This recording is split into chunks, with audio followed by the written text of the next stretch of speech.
Welcome back student to the online classes of admission study centre. हम अभी हमारे lesson number 10 के आखिरी पड़ाव पर पहुंच चुके हैं, जहां पर अभी तक के हमने रिफ्लेक्शन ऑफ लाइट देखी। रिफ्लेक्शन ऑफ लाइट देखने के साथ साथ वहां पर देखे कि जो रिफ्लेक्शन ऑफ लाइट है वो मिरर्स में, खासकर स्पेरिकल मिरर में कैसे होता है। वहां पर हमने देखे थे अबाउट द टू मिरर्स के लिए, कॉन्केव और कॉन्वेक्स मिरर के लिए। उसके लिए आपने रे डायग्राम्स पढ़ी थी। आपने जब उसकी रे डायग्राम्स पढ़ी थी उसके बाद में आपने देखा था कि वहां पर इमेज फॉर्म हो रही है। इमेज जब फॉर्म हो रही है तो वो एक डिस्टेंस पर फॉर्म होती है, पर्टिकुलर, है ना। जो ऑब्जेक्ट है उसको भी एक पर्टिकुलर डिस्टेंस पे, एक रिस्पेक्टेड डिस्टेंस पे रखा जाता है और उसका फिर रे डायग्राम या फिर इमेज फॉर्मेशन देखा जाता है ना। तो इन सारी चीजों के स्टडी के बाद में आपने वहां पर पढ़े थे अबाउट मिरर फॉर्मूला, जो कि रिलेशनशिप बता रहा था ऑब्जेक्ट के डिस्टेंस का, साथ ही साथ में इमेज के डिस्टेंस का, और साथ ही साथ में जो फोकस और ऑप्टिकल पोल के बीच में जो डिस्टेंस होता है उसको हम बोलते हैं फोकल लेंथ। मतलब वो लेंस की, वो मिरर की फोकल लेंथ कितनी है उसका। इन सब का रिलेशन मिरर फॉर्मूला ने बताया था, जो कि हमने लिखे थे 1/v + 1/u = 1/f, है ना। आपको याद हो जाना चाहिए। सेम वह ये हो गया किसके लिए, मिरर के लिए। और साथ ही साथ में मिरर फॉर्मूला के साथ में आपने वहां पर देखे थे स्टूडेंट्स की, आपने वहां पर मैग्निफिकेशन ये वर्ड सुने थे। मतलब कि जो इंक्रीज और decrease in size of the image है वो आपने देखे थे वहां पर, बराबर है, with respect to its true size. उसको हम बोल रहे थे मैग्निफिकेशन। पढ़े थे, कुछ याद आ रहा है? हाँ, जिन्होंने पढ़े होंगे, जिन्होंने वो जो नोट्स मैंने लिखाया था उनको समझे होंगे, उन बच्चों को याद आ रहा होगा कि increase and decrease in size of the image with respect to its true size, उसके रियल साइज के रिस्पेक्ट में उसका कम ज्यादा होना साइज में, उसको हम बोल रहे थे उसका मैग्निफिकेशन, रेफर्स करता है उसको मैग्निफिकेशन। फिर वहां पर हमने देखे थे कि उनके हाइट्स का रेशो ले रहे थे और इन टर्म्स ऑफ देयर डिस्टेंस भी उसको हमने डिफाइन कर दिया फॉर द मिरर। हम वही सारी चीजें अब हम डिफाइन करने वाले हैं फॉर द लेंस। क्यों? क्योंकि हमने जब बात करें लेंस की तो लेंस का जो फंक्शन है वो डिपेंड करता था रिफ्रैक्शन ऑफ लाइट के ऊपर में, रिफ्रैक्शन ऑफ लाइट के ऊपर में डिपेंड कर रहा था। अब वहां पर रिफ्रैक्शन होते होते आपने वहां पर देखे कि रे डायग्राम्स कैसे फॉर्म हो रहे हैं। रे डायग्राम्स फॉर्म होते वक्त आपने देखे थे कॉन्वेक्स लेंस, कॉन्केव लेंस, उसमें डिफरेंट पोजीशंस पे डिफरेंट काइंड्स ऑफ इमेज, मतलब कि उनकी हाइट, उनका नेचर, ये सारी फॉर्म हो रही थी। अब उन्हीं को हम पढ़ेंगे in the form of lens formula और मैग्निफिकेशन, ठीक है ना। मतलब कि मैग्निफिकेशन और लेंस फॉर्मूला के बेसिस पे आप पढ़ोगे किसको, आपके लेंस के प्रॉपर्टीज को। समझ में आया? जैसे कि अभी हम आते हैं यहाँ पर सबसे पहले लेंस फॉर्मूला के ऊपर में, बिकॉज ऑफ कि आपने जस्ट पिछले लेक्चर में साइन कन्वेंशन अच्छे से समझ लिए थे, उसको भी मैं एक बार थोड़ा सा शॉर्ट में रिवाइज करता हूँ। आपने ओरिजिन किसको कंसीडर किए थे, optical centre of the lens को, जो ऑप्टिकल सेंटर रहता है लेंस का उसको एज अ ओरिजिन हमने कंसीडर किए थे in the sign convention, Cartesian sign convention. वहां पर आपने देखा था कि जो ऑब्जेक्ट है वो हमेशा लेफ्ट हैंड साइड पे ही प्लेस किया जाता है मिरर में। देखो लेंस के लेफ्ट हैंड साइड में ही प्लेस किया जाता है। तो वहां पर क्या हो रहा था कि जो ऑब्जेक्ट का डिस्टेंस है वो हमेशा रहेगा नेगेटिव। वही अगर बात करेंगे हम कॉन्वेक्स लेंस की, तो कॉन्वेक्स लेंस में एक एक्सेप्शन छोड़ दिया जाए तो बाकी सारी की सारी इमेजेस राइट हैंड साइड में फॉर्म हो रही थी। मतलब कि जो डिस्टेंस रहेगा किसका, कॉन्वेक्स लेंस में इमेज का, वो रहता है पॉजिटिव, है ना। क्योंकि आपने देखे थे कि कॉन्वेक्स लेंसेज में हमेशा रे डायग्राम्स को याद करो आप, मोस्ट ऑफ द टाइम एक केस को छोड़ के जहां पर फोकस और ऑप्टिकल सेंटर के बीच में अगर ऑब्जेक्ट है तो वहां पर ही वर्चुअल इमेज फॉर्म हो रही थी। इट मींस कि वो लेफ्ट हैंड साइड में फॉर्म हो रही थी मिरर अपना लेंस के। वही अगर बात करेंगे बाकी सारी इमेजेस की कॉन्वेक्स लेंस में तो वो रियल थी, मतलब कि वो राइट हैंड साइड में ही फॉर्म हो रही थी मिरर के, सॉरी रियल लेंस के, ठीक है। उसके बाद में हमने कॉन्केव में देखे थे कि सारी इमेजेस वर्चुअल थी। वर्चुअल का मीनिंग लेफ्ट हैंड साइड में, तो उसका जो डिस्टेंस रहेगा इमेज और ऑब्जेक्ट का वो सभी किस में रहेंगे, नेगेटिव में रहेंगे। मतलब उनको जब लिखेंगे हम तो उनका जो डिस्टेंस लिखेंगे वो लिखेंगे हम नेगेटिव में। मतलब कि अगर इमेज का डिस्टेंस अगर 7 सेंटीमीटर है तो वहां पर हम लिखेंगे -7 सेंटीमीटर। अगर ऑब्जेक्ट का डिस्टेंस अगर 10 सेंटीमीटर तो वहां पर हम लिखेंगे -10 सेंटीमीटर। समझ में आ रहा है? इस तरीके से इसको हमने साइन कन्वेंशन में समझे। अब उसी के बेसिस पे आपका डिस्टेंस ऑफ इमेज मतलब कि v, आपका डिस्टेंस ऑफ ऑब्जेक्ट मतलब कि u, और आपकी focal length which is denoted bye f, इन सब का रिलेशन आपको देता है लेंस फॉर्मूला, तो उसको डिफाइन भी उसी तरीके से करते हैं। देखो, the formula which gives the relationship between image distance v, ये जब भी आपने मिरर के केस में भी देखे थे, इमेज के डिस्टेंस को हम शो करते हैं by the letter v, then object distance u, object का डिस्टेंस हमने लेना है u, और फोकल लेंथ हमने लेनी है f of the lens is known as the lens formula. इसको हम क्या बोलेंगे? Lens formula. Lens formula can be expressed as, lens formula को हम कैसे एक्सप्रेस कर सकते हैं? लुक, रेसिप्रोकल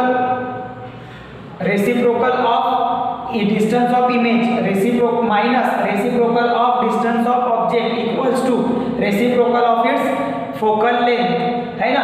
ये आपने लेंस फॉर्मूला, आपने जब मिरर फॉर्मूला पढ़े थे तो वहां पर 1/v प्लस 1/u था, क्योंकि जब आप साइन कन्वेंशन अप्लाई करते हो प्रॉपरली, मतलब v u f के लिए जब आप साइन कन्वेंशन मिरर में अप्लाई करते हो तो वहां पर आपका जो फॉर्मूला बनता है वो बीच में प्लस आता है। और वही अगर बात करेंगे लेंस के लिए, वही अगर बात करेंगे लेंस के लिए, तो लेंस के लिए जो साइन कन्वेंशन के अकॉर्डिंग आपका v तो most of the time positive रहता है, लेकिन सम टाइम वो नेगेटिव भी रहता है। मतलब जो लेंस फॉर्मूला है वो हम डिफाइन करेंगे तो वहां पर आपको मिलेगा कि ये डेरिवेशन से मुक्ता होता बोलना ऐसा एक्चुअली में, ये जो है 1/v minus 1/u equal to 1/f, ये डेरिवेशन से समझता है अपने को, तो डेरिवेशन के अकॉर्डिंग आपको ये रिजल्ट मिलता है। तो ये जो रिजल्ट है ये आपने अभी फिलहाल में लर्न करना है।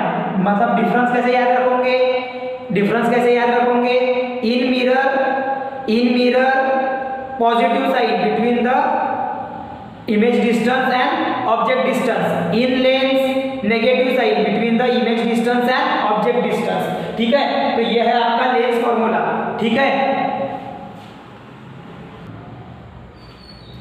तो चलिए देखो क्या बोल रहा था कि यह है आपका लेंस फॉर्मूला के लिए फॉर्मूला, जब आपको याद रखना है कि माइनस साइन रहेगा between the image distance and object distance. Okay, उसके बाद में आते हैं अभी मैग्निफिकेशन के ऊपर में, ये आपको न्यूमेरिकल के लिए काम में आने वाला है। आप न्यूमेरिकल में प्रॉपरली उसको समझो तो और अच्छे से जमेगा। मतलब अपन u v और f की वैल्यू पुट कर देंगे तो आपको अपने आप को क्लियर हो जाएगा, ठीक है। आफ्टर दैट मैग्निफिकेशन, अब मैग्निफिकेशन जो है उसका जो मेन रेफरेंस है वो मैंने आपको बताया था, it refers to the increase in और decrease in size of the image, है ना, with respect to its true size, उसको हमने बोले थे मैग्निफिकेशन। यहाँ पर भी मैग्निफिकेशन ऑफ मिरर और magnification of lens nearly same ही है। मैग्निफिकेशन ऑफ मिरर और magnification of lens nearly same ही है, बस एक डिफरेंस है कि मिरर में जो मैग्निफिकेशन इन टर्म्स ऑफ आपने किसमें दिए थे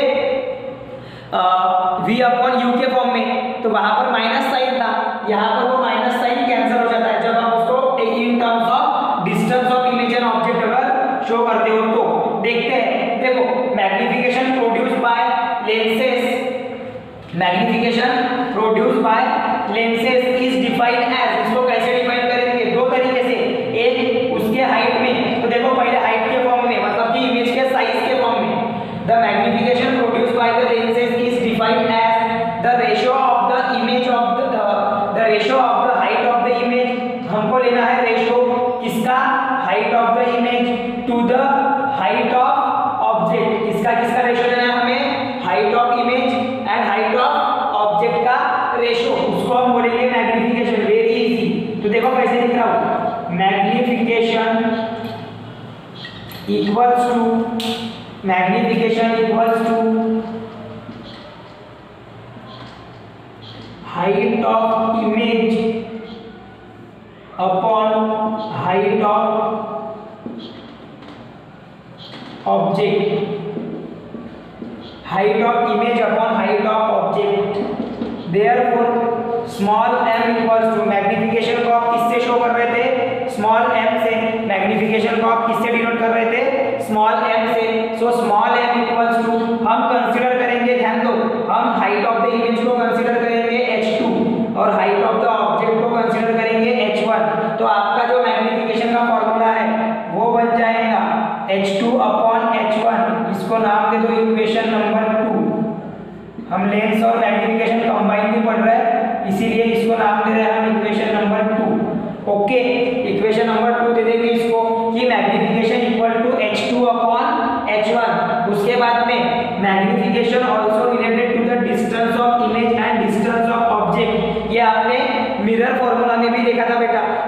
जो मैग्निफिकेशन है वो किससे रिलेटेड करता कि उस इमेज का डिस्टेंस कितना रहेगा फ्रॉम द ऑप्टिकल सेंटर और उस ऑब्जेक्ट का डिस्टेंस कितना है फ्रॉम द ऑप्टिकल सेंटर, उस पे वो डिपेंड करेगा। क्योंकि ये जो डिस्टेंसेस हम मेजर करते हैं या आपने साइन कन्वेंशन में देखे थे कि all the distances are measured from the optical centre of the lens, है ना।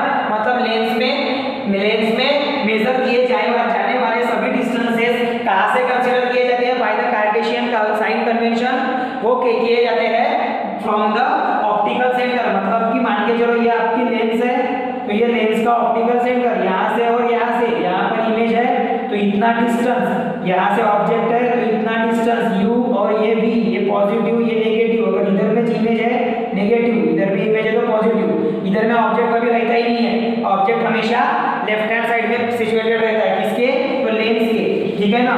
चलो इस प्रकार से है। तो देखो अभी यहाँ पर बेटा आपको ध्यान में रखना है कि magnification also related to the distance of image and distance of object. अब हमने बोल तो दिया कि ये रिलेटेड है तो इसको डिफाइन कैसे करेंगे, सो लेट देम डिफाइन। देखो magnification produce by the lenses, सबसे पहली बात जो लेंस मैग्निफिकेशन प्रोड्यूस करेंगी is defined as in terms of distance of image and in terms of object. देखो कैसे, तो द रेशियो ऑफ, ये ध्यान में रखना पड़ेगा, फिर से रेशियो ही लेना पड़ेगा, है ना। The ratio of image distance, what I am saying, ratio of image distance, मतलब मैं ले रहा हूं अभी मैग्निफिकेशन, मतलब कि मैं ले रहा हूं यहां पर magnification equals to image distance, ratio of image distance को आपने लेंस फॉर्मूला में किससे शो करे हैं, v के साथ में upon object distance to the object distance है ना वो, तो रेशियो ऑफ ऑब्जेक्ट डिस्टेंस मतलब कि u, ठीक है। और इसको अगर शॉर्ट फॉर्म में लिखेंगे तो m equals to according to sign convention आपका जो मैग्निफिकेशन है वो आएगा m equal to v upon u। Mirror में इसका उल्टा था, m equal to v upon u नहीं था, m equal to minus v upon u था, m equal to minus v upon u था मैग्निफिकेशन में। मिरर में यहाँ पर लेंस के लिए प्लस v अपॉन u। तो ये ध्यान में रखना कि लेंस के केस में magnification in terms of object distance and image distance क्या आता, v upon u, positive v upon u। वही अगर बात करेंगे मिरर में तो वहां पर आता है नेगेटिव v अपॉन u। और लेंस फॉर्मूला भी देखो थोड़ा सा चेंज है, ध्यान में रखना। ओके चलो अब यहाँ पर से मैग्निफिकेशन से एक बात ध्यान में रखना कि अगर m की वैल्यू अगर पॉजिटिव है, अगर आपका मैग्निफिकेशन अगर पॉजिटिव है मतलब कि जो इमेज रहेंगी वो रहेंगी वर्चुअल एंड इरेक्ट। मतलब कि क्या ध्यान में रखना आपने, देखो यहाँ पर लिख कर दे रहा हूँ, if the value of m is positive तो इमेज फॉर्म होगी वर्चुअल एंड इरेक्ट। इमेज क्या फॉर्म होगी, वर्चुअल एंड इरेक्ट। और अगर मैग्निफिकेशन इफ द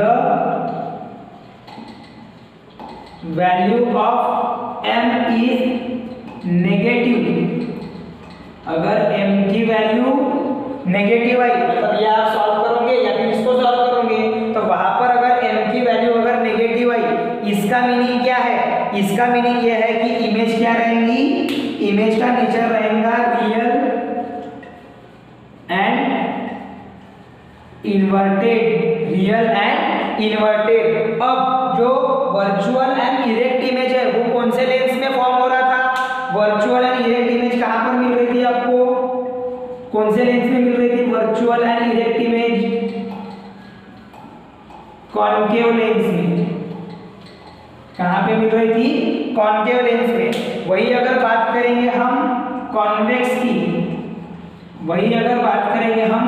की, तो वहां पर दोनों प्रकार के मिल रहे थे, रियल एंड इन्वर्टेड। हमें वहां पर दोनों प्रकार के मिल रहे थे, रियल एंड इन्वर्टेड और वर्चुअल एंड इरेक्ट। ये भी हमें एक केस में मिली थी, कब, कॉन्वेक्स में। इसका मतलब ये है इसका मतलब ये है कि कॉन्वेक्स लेंस में जो मैग्नीफिकेशन की वैल्यू है, कॉन्वेक्स लेंस में जो मैग्नीफिकेशन की वैल्यू है वो प्लस या माइनस भी आ सकती है। कॉन्वेक्स लेंस में अगर मैग्नीफिकेशन की वैल्यू है तो वो प्लस या माइनस भी आ सकती है, बिकॉज आपके वहां पर रियल और वर्चुअल दोनों प्रकार की इमेजेस फॉर्म होती है। वही अगर हम बात करेंगे कॉन्केव की, तो कॉन्वेक्स में एक ही प्रकार की इमेज फॉर्म होती है जो कि होती है वर्चुअल एंड इरेक्ट। मतलब वर्चुअल एंड इरेक्ट इमेज कब फॉर्म होती है? जब उसका मैग्नीफिकेशन पॉजिटिव हो, मतलब m की वैल्यू क्या आना चाहिए वहां पर? पॉजिटिव। m की वैल्यू क्या आना चाहिए? पॉजिटिव। ऐसा ध्यान में रखना ये शॉर्ट में, ठीक है? आपके न्यूमेरिकल में काम में आएगा, क्योंकि न्यूमेरिकल में सिर्फ मैग्नीफिकेशन निकालने नहीं बोलते, वहां पर क्वेश्चन रहता है कि आपको रियल है या वर्चुअल है, मतलब कि नेचर ऑफ इमेज भी आप बताओ, तो उस पर से आप बता सकते हो। समझ में आ रहा है? ऐसे, ठीक है? ये हो गया आपका पूरा मैग्नीफिकेशन और लेंस फॉर्मूला। अभी हम देखते हैं पावर ऑफ लेंस। पहले हम पावर ऑफ लेंस पढ़ते हैं, उसके बाद में लेंस फॉर्मूला के बेस्ड ऑन, मैग्नीफिकेशन के बेस्ड ऑन, साथ ही साथ में जो पावर है इसके बेस्ड ऑन, ये तीनों के ऊपर से अपन 1 2 3 ऐसे 3 से 4 न्यूमेरिकल करने की कोशिश करते हैं, ठीक है? जितने ज्यादा होते हैं उतने न्यूमेरिकल भी सॉल्व करेंगे। पहले पावर क्या होता है वो समझ लेते हैं, पावर ऑफ लेंस।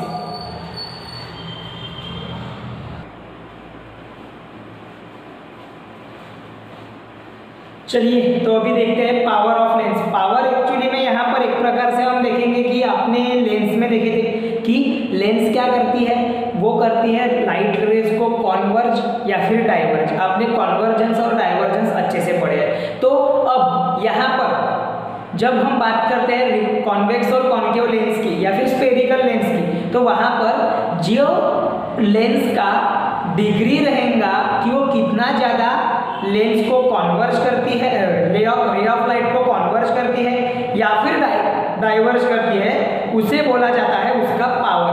उसे बोला जाएगा उसका पावर। मतलब कि जो लेंस उसकी ऐसी एबिलिटी या फिर वो जितने ज़्यादा डिग्री में लेंस को लाइट रेज को कॉन्वर्ज कराएंगी या फिर डाइवर्ज कराएंगी। अब डाइवर्ज की ज़्यादातर आपने देखे है कि किसमें, तो वो देखे हैं आपने इन द कॉन्केव लेंस। वही अगर बात करेंगे कॉन्वेक्स की, तो वहां पर कॉन्वर्जेंस देखे थे।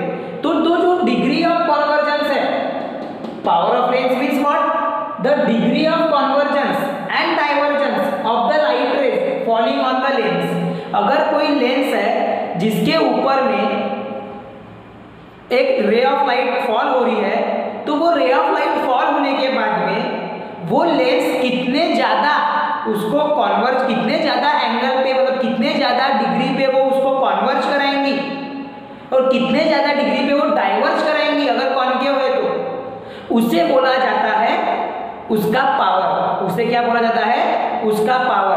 अब जो पावर है वो डिपेंड करता है एक प्रकार से फोकल लेंथ के ऊपर में। जो पावर है वो डिपेंड करता है आपका फोकल लेंथ के ऊपर में। मतलब कि हम फोकल लेंथ के हिसाब से भी आप पावर को डिफाइन कर सकते हो। देखो हमने बोले हुए हैं the power of lens is depend on it's focal length. सबसे पहले हमने बोले कि जो पावर ऑफ लेंस है ये एक ऐसा मेजर है degree of convergence and divergence का, मतलब कितना ज्यादा कॉन्वर्जेंस हो रहा है, कितना ज्यादा डाइवर्जेंस हो रहा है एंगल के फॉर्म में, वहां पर जो रिफ्लेक्शन का एंगल फॉर्म होता है वो, है ना।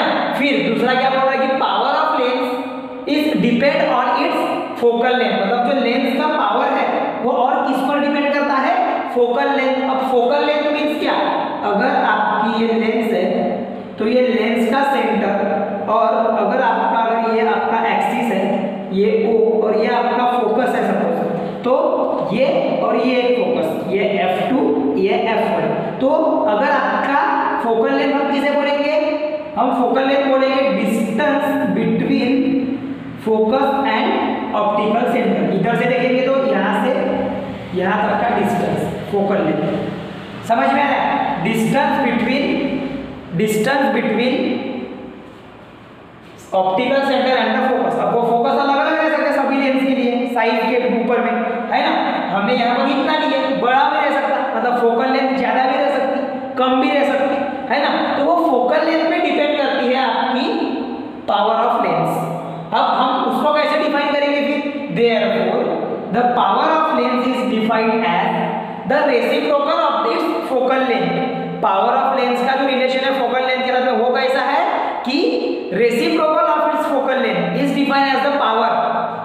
उसको हम बोलेंगे is called as the power of the lens. If we take the reciprocal of focal length of the lens, if we take the reciprocal of focal length of lens, then it is called as a power of that lens। तो उसको हम क्या बोलेंगे, उस lens का power. Clear हो रहा है? मतलब कि पावर ऑफ लेंस क्या बन जाएगा, 1 अपॉन रेसिप्रोकल बोले हैं ना, तो 1 upon focal length of lens, 1 upon focal length of lens. और लेंस का जो फोकल लेंथ है वो हमको ज्यादातर लेना पड़ता है मीटर में। वो किस में होना चाहिए, मीटर में। अब ये 1 अपॉन है मतलब कि इनवर्सली प्रोपोर्शनल है ना।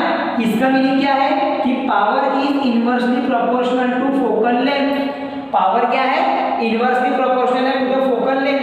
इसका मतलब क्या है, if focal length is increase, मतलब कि वैल्यू ऑफ फोकल लेंथ अगर बढ़ गई, then the power is decrease. तो पावर क्या हो जाएगा, वहां पर कम हो जाएगा। पावर कम हो जाएगा मतलब कि क्या होगा, सीधा असर होगा उसके कन्वर्जेंस और डाइवर्जेंस पे रेस के, है ना। मतलब वो लेंस क्या करेगी, कम रेस को कन्वर्ज कर पाएंगी या डाइवर्ज कर पाएंगी। कब, जब फोकल लेंथ अगर इंक्रीज हो गई। तो वही अगर बात करेंगे फोकल लेंथ अगर कम हो गई, डिक्रीज हो गई, इसका मतलब है कि डिग्री ऑफ कन्वर्जेंस बढ़ जाएगा। ऐसा होता है। मतलब शॉर्ट फोकल लेंथ है तो मैक्सिमम पावर है, लॉन्ग फोकल लेंथ है तो मिनिमम पावर है उस लेंस का, पर्टिकुलर लेंस का। ऐसा उसका मीनिंग है। इनवर्सली प्रोपोर्शनल होने का मीनिंग क्या है, if F is increase the P is decrease. Increase का मीनिंग लॉन्ग फोकल लेंथ है ना, लॉन्ग फोकल लेंथ मतलब कि फोकस और ऑप्टिकल सेंटर के बीच का डिस्टेंस ज्यादा, ऐसा उसका मीनिंग। ठीक है। और अगर शॉर्ट है तो ग्रेटर। ध्यान में आ रहा, अभी ये भी ध्यान में रखना पड़ेगा। ठीक है, कि इनवर्सली प्रोपोर्शनल रहेगी फोकल लेंथ, वो भी ध्यान में रखना पड़ेगा कि focal length is inversely proportional. इसका मीनिंग ये है कि अगर फोकल लेंथ की वैल्यू, एक फोकल लेंथ, एक लेंस है जिसकी वैल्यू है 5 सेंटीमीटर एफ की, और एक लेंस है जिसकी एफ की वैल्यू है 30 सेंटीमीटर पावर की चलते हैं। ठीक है। अब यहाँ पर किसका पावर ज्यादा रहेगा, किसका पावर ज्यादा रहेगा, जिसकी फोकल लेंथ कम है। क्योंकि फॉर्मूले में अगर आप पुट करोगे एफ की वैल्यू तो 1 अपॉन जितना ज्यादा डिनोमिनेटर उतनी कम वैल्यू पावर की, है ना। मतलब 1 अपॉन 5 करो और 1 अपॉन 30 करो तो 1 upon 5 always greater than 1 upon 30, ऐसा उसका मीनिंग होता है। ठीक है। क्योंकि डिनोमिनेटर आपका बढ़ जाएगा तो उसका आंसर कम आएगा। इसको डिवाइड करो, कितना आएगा 0.2, और इसको डिवाइड करो, इसको डिवाइड करो, कितना आएगा 0.0, फिर 3, फिर वहां पर फिर से 3, ऐसे बढ़ते बढ़ते जाएंगे। ठीक है, ऐसे बढ़ते बढ़ते जाएंगे तो 0.2 इज ग्रेटर देन 0.033, है ना। ये बड़ा है मतलब कि कम पावर है, सॉरी कम शॉर्ट फोकल लेंथ है तो ज्यादा पावर रहेगा। मतलब हम ऐसा बोल सकते हैं कि if has a great power is greater. यहाँ पर अगर फोकल लेंथ अगर 5 सेंटीमीटर है तो, या फिर मीटर बोल सकते, सेंटीमीटर बोलो। ठीक है। पावर अगर आपका फोकल लेंथ अगर 5 सेंटीमीटर है लेंस की तो इट हैज ग्रेटर पावर और मोर पावर बोल सकते हैं। वही 30 है तो इट हैज लो पावर और small power, it has small power than the lens has focal length 5 centimetre. मतलब कि ये जो 30 सेंटीमीटर वाली फोकल लेंथ वाली लेंस है इसका जो पावर है ये रहेगा कम as compare to the lens जिसका फोकल लेंथ है 5 सेंटीमीटर। ऐसा उसका मीनिंग होता है। मतलब कि हम ये बोल सकते हैं कि आपका जो फोकल लेंथ है वो अगर कम है मतलब कि लेंस का पावर ज्यादा है, और लेंस का पावर अगर फोकल लेंथ अगर लेंस की ज्यादा है तो आपके लेंस की पावर कम है। ठीक है। आगे में the unit of the power of the lens is dioptre. जो यूनिट है उसको हम शो करते हैं कैपिटल डी डायोप्टर के साथ में पावर ऑफ लेंस के लिए। समझ में ना, पावर ऑफ लेंस के लिए आपका जो यूनिट है वो क्या रहेगा, डायोप्टर।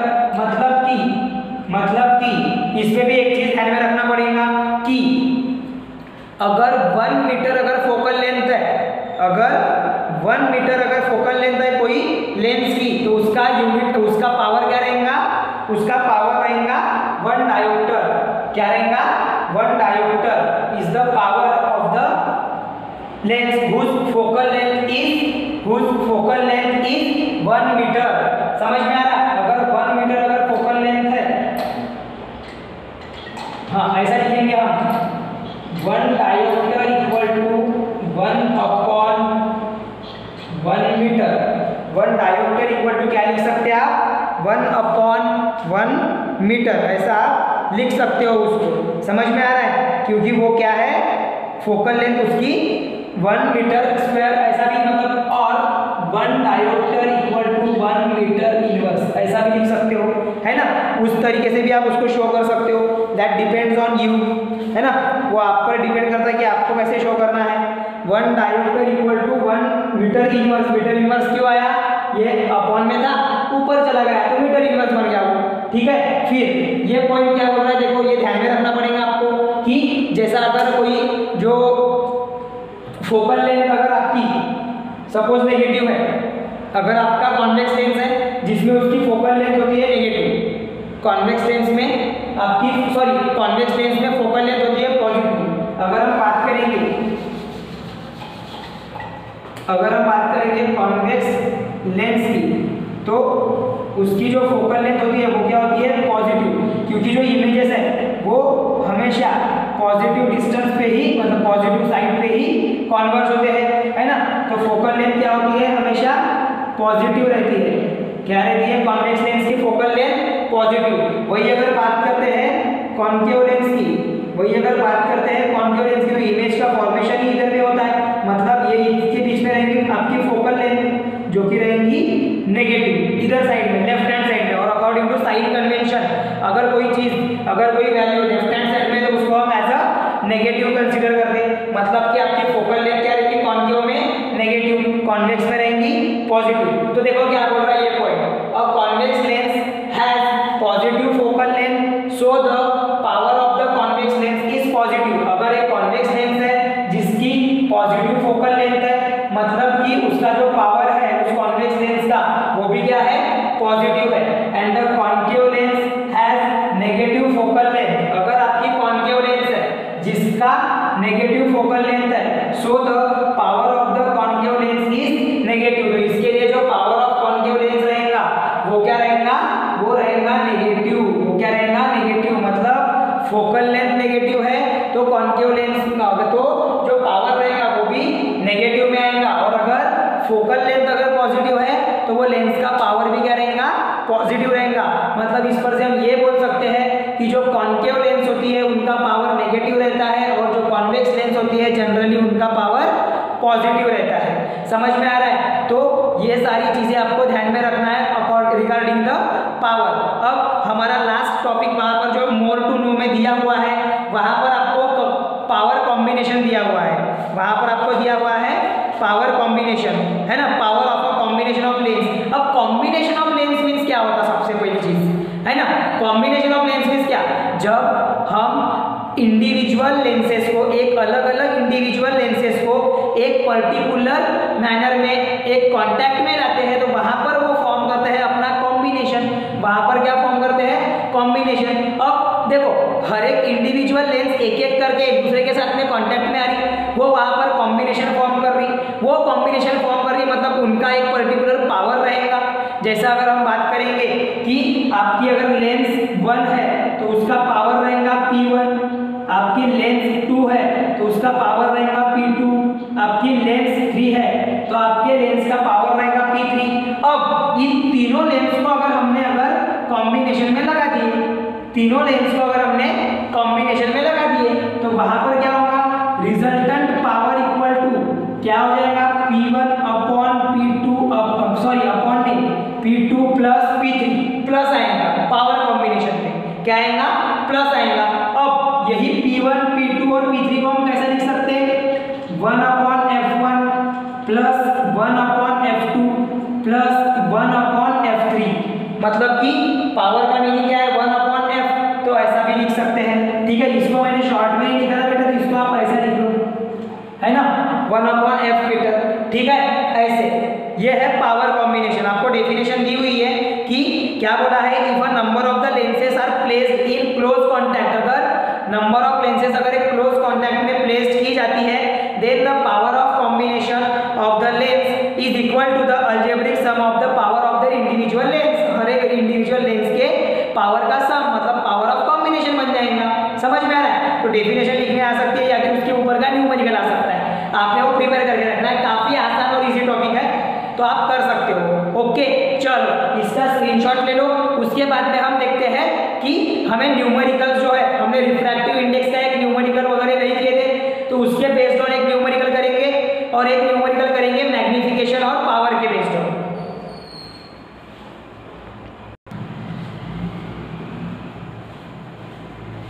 तो चलिए आइए अभी देखते हैं कुछ एग्जाम्पल। हमने इसके पहले अपने रिफ्रैक्टिव इंडेक्स वगैरह के बारे में पढ़े थे, तो रिफ्रैक्टिव इंडेक्स के बेसिस पे अपन एक एग्जाम्पल कर लेते हैं। बाकी आपने खुद ने करना है, आसान है इसलिए आपने खुद ने करना है।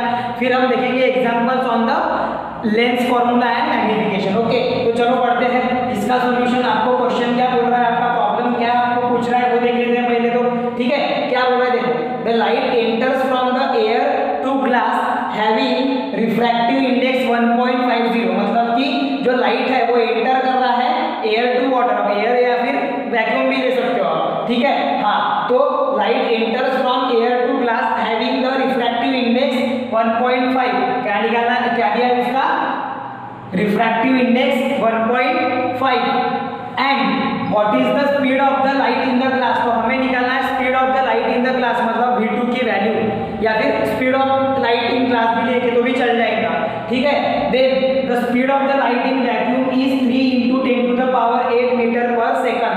देखो क्या लिखेंगे, गिवन रिफ्रैक्टिव इंडेक्स। आपको क्या गिवन है, रिफ्रैक्टिव इंडेक्स।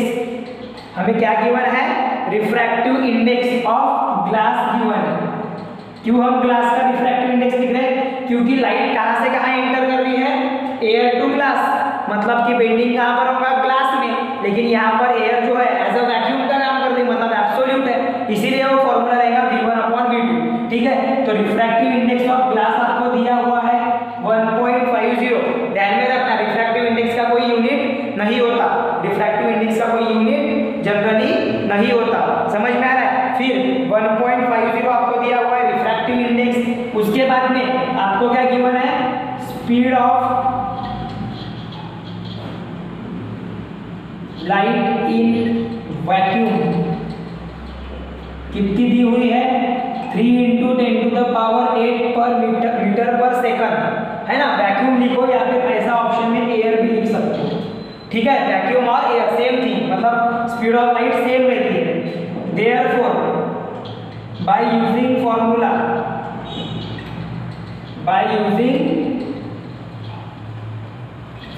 कौन सा फॉर्मूला है आपके पास में, आपके पास में देखो वैक्यूम है मतलब एयर है, मतलब एब्सोल्यूट रिफ्रैक्टिव इंडेक्स है।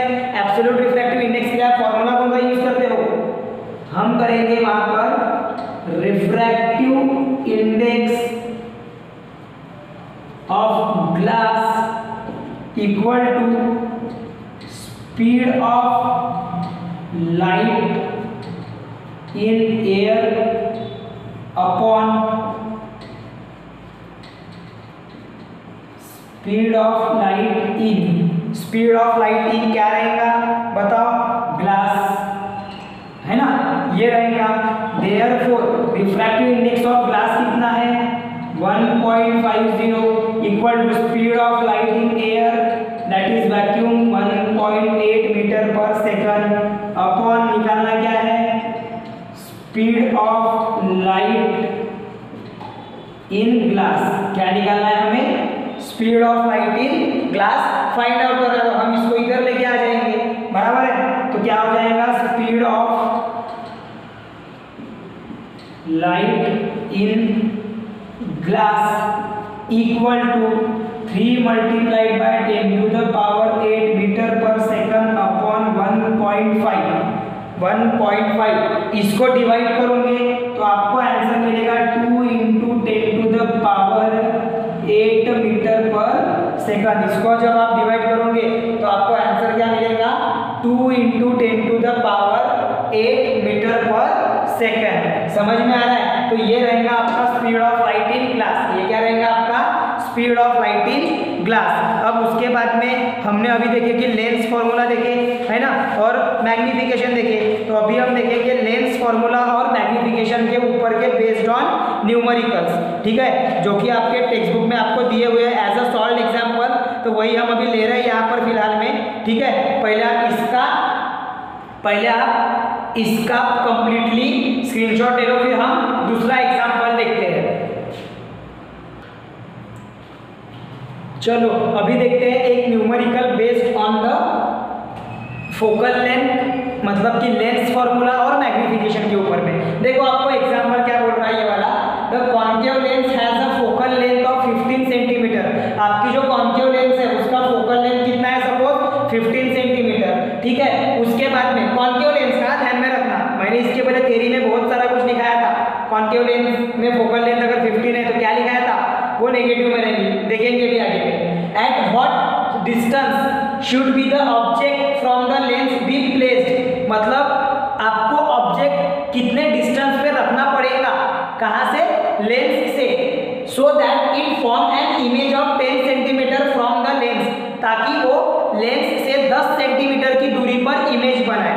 ये आपके लिए क्या निकालना है यहाँ पर, डिस्टेंस ऑफ ऑब्जेक्ट। क्या निकालना है आपको यहाँ पे, डिस्टेंस ऑफ ऑब्जेक्ट। और डिस्टेंस ऑफ ऑब्जेक्ट हम शो करते हैं u से, तो हम u की वैल्यू निकालेंगे। And also find the magnification produce by the lens, very easy question. और हमको क्या निकालना है वहां पर, मैग्निफिकेशन प्रोड्यूस बाय लेंस। तो सबसे पहले हम लिख देंगे यहाँ पर गिवन क्या है आपको, फोकल लेंथ। आपको गिवन क्या है, focal length equal to f equals to -15 centimetre. अब माइनस क्यों, क्योंकि आपकी फोकल लेंथ कॉन्केव लेंस के लिए दी हुई है, और कॉन्केव लेंस में जो फोकल लेंथ होती है वो नेगेटिव रहती है। क्यों, क्योंकि फोकल इमेज जो फॉर्म होती है कॉन्केव लेंस में, वो फॉर्म होती है लेफ्ट हैंड साइड पे लेंस के, और लेफ्ट हैंड साइड में जो डिस्टेंसेस हम लेते हैं वो लेते हैं नेगेटिव। तो फोकल लेंथ भी नेगेटिव में फॉर्म होगी रहेगी, इसीलिए कॉन्केव लेंस की जो फोकल लेंथ है वो क्या रहती है, नेगेटिव रहती है, इसलिए हमने -15 सेंटीमीटर ली है। उसके बाद में हमें दिया है डिस्टेंस ऑफ इमेज। हमें क्या गिवन है, distance of image which is denoted by v equal to also -10 centimetre. ये और क्या रहेगा, -10। क्यों, क्योंकि अगर आप बात करते हो कॉन्वेक्स लेंस की, तो जो इमेज फॉर्म हो रही थी, चाहे फिर वो इन्फिनिटी से हो या अलग अलग पॉइंट से हो, तो जो इमेज फॉर्म हो रही थी किसमें, कॉन्वेक्स में, वो कैसे हो रही थी आपकी, वो हो रही थी लाइक इस तरीके से, मतलब कि लेफ्ट हैंड साइड में। कौन से साइड में फॉर्म हो रही थी, सभी इमेजेस लेफ्ट हैंड साइड में, मतलब ये सेंटर से लेके तो इमेज तक का डिस्टेंस क्या रहेगा, नेगेटिव रहेगा, लेफ्ट हैंड साइड में, तो बाय द साइन कन्वेंशन।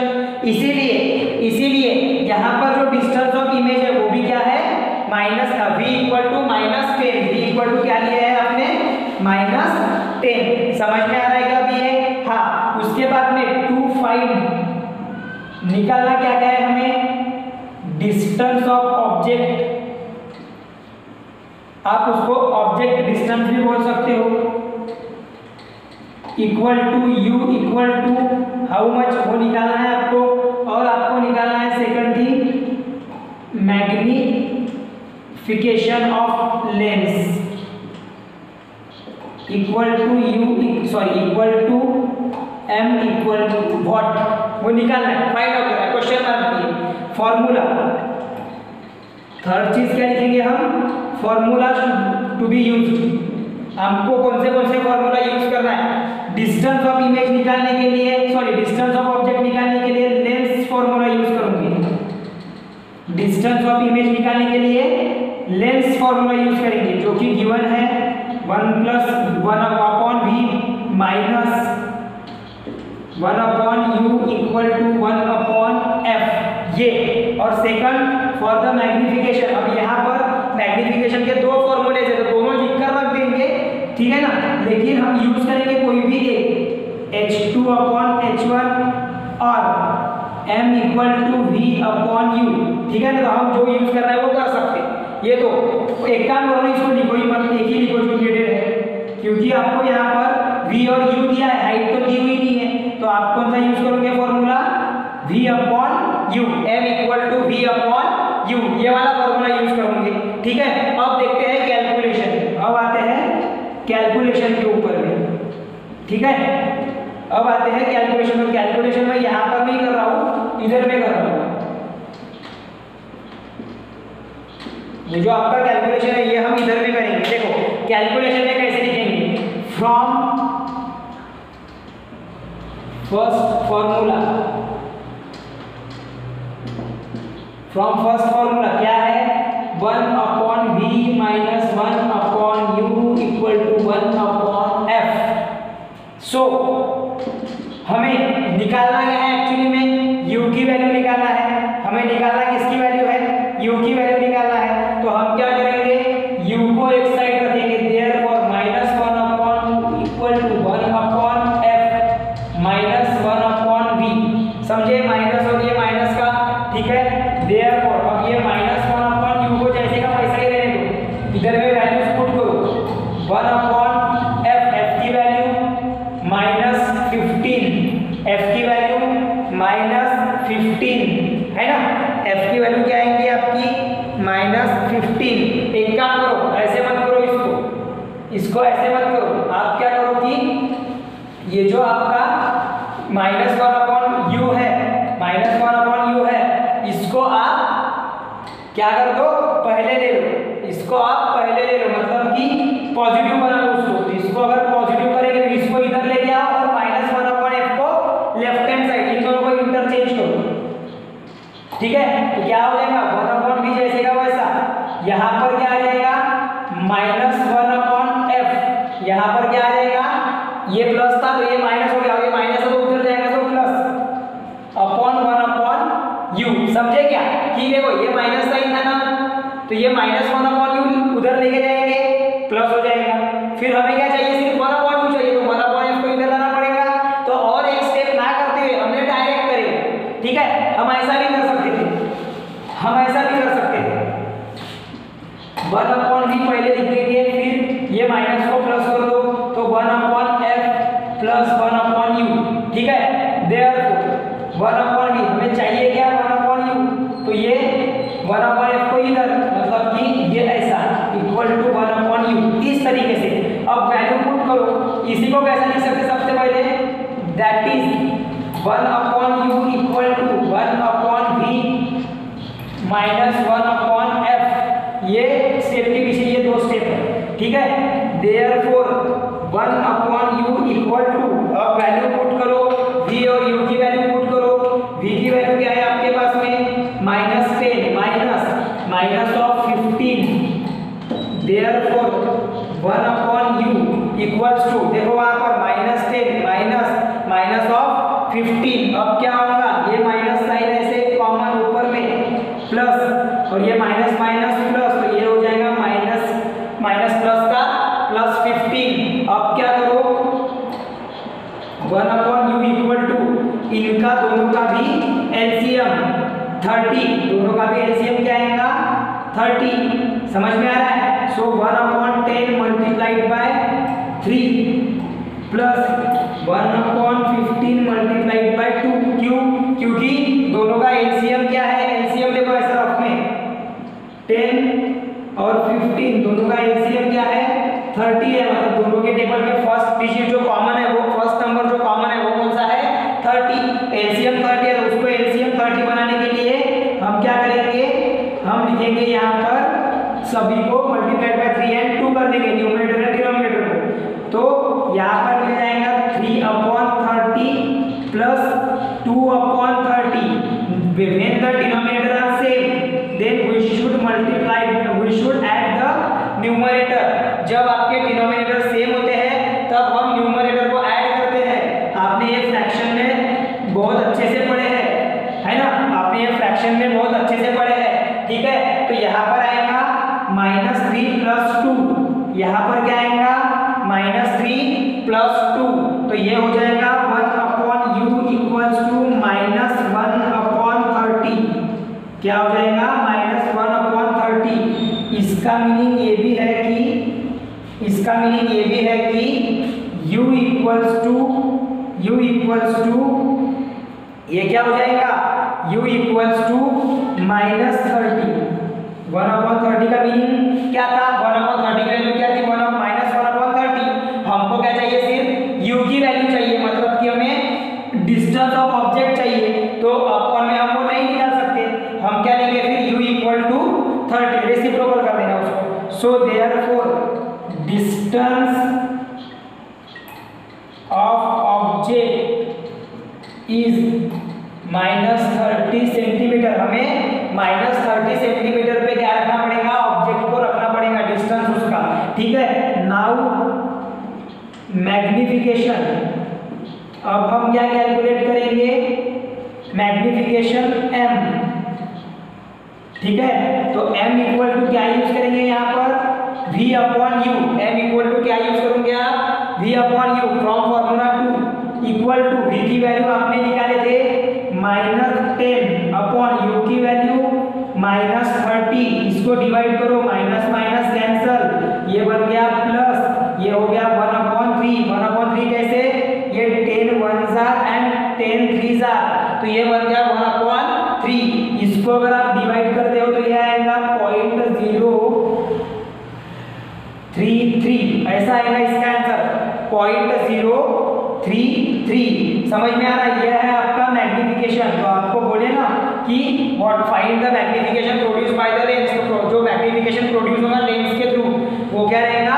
+0.033। समझ में आ रहा है? समझ में आ रहा है? ऐसा इसका मीनिंग है। चलो, तो ये हो गया आपका कंप्लीट एग्जांपल। इस तरीके से आपको बेटा एग्जांपल्स पूछे जाते हैं। आपको आपके टेक्स्ट बुक में पेज नंबर 182 पे सेकंड एग्जांपल दिया हुआ है न्यूमेरिकल्स के फॉर्म में। उसके बाद में कुछ आपको इंटेक्स्ट क्वेश्चन दिए हुए हैं आपके पेज नंबर 184 में, जो कि based on power of lens के ऊपर में वगैरह।